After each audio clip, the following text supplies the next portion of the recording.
this next story. A little crazy. Some videos gone viral on Twitter showing a robot police dog out patrolling with cops from the NYPD. You might have seen it. It's called a Spot Robodog, built by Boston Dynamics, and it's terrifying. Take a look.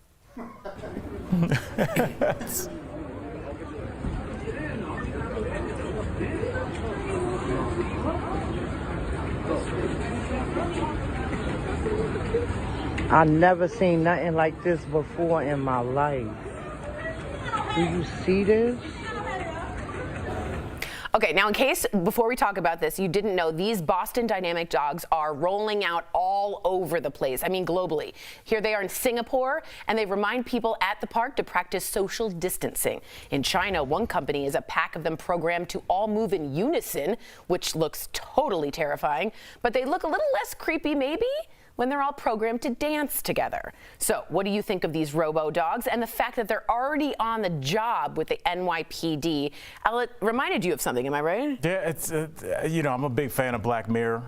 They haven't made a new full season in a while, but I love in Black Mirror is just like what your phone looks like when it's off, and it talks about kind of cyber horror films. And one of the films, the last one in the series I watched because everybody was like it was terrible, was called Metalhead, and that's it right there. And when I saw these dogs, I was like, that reminds me of what ended up being my favorite episode. It's a very like post-apocalyptic, like they took over the world and they're unkillable and it kills the last person. And now we're seeing it on DBL.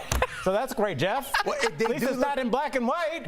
They look terrifying. I agree with that. But I'm going to go to the other side on this. How about an officer, if it does become, more sophisticated, that is unbiased? Right? That is out in the streets patrolling. It kills all the humans, yes. Yeah, that gets all of us. Yeah. No, but I'm saying like an like I when see what you're saying. on cartoons you could kind of get away with more because it's not a human. Right. So it's not technically a human saying it, it's a cartoon. If it comes from a robot, you can't really judge if there's a pre-existing bias in that machine. But let me ask you something. Let's say they do have I like how you're countering my just made up theory. Yeah, because it's called a debate talk show. That's my job. I'm not debating, I just threw something out there. And I'm throwing something back at you. I'm saying, first off, what if they make a mistake, this robo-dog, Spot, whatever? Who do you sue? Like, who do you go after? Like, who's liable in that situation if something malfunctions? And second, I'd rather see a community policing situation where people from my own community know me, know my family, rather than like complete steal, we're in the 2035 and Elon Musk has taken over the world. Yeah, I don't think humans respond well to that. That clip, if you watched it again, I don't know if we have time, we only got 30 seconds. If you watch the woman in the park, she looks over her shoulder, looks at it, and gets up and goes to leave. Right? Watch this woman at the end of the bench. This is in Singapore. And it's like, you go to the park to get rid of to let your stress go, to be one with nature. Now there's a cyber canine patrol out there. Why? I know. There's nothing but birds chirping.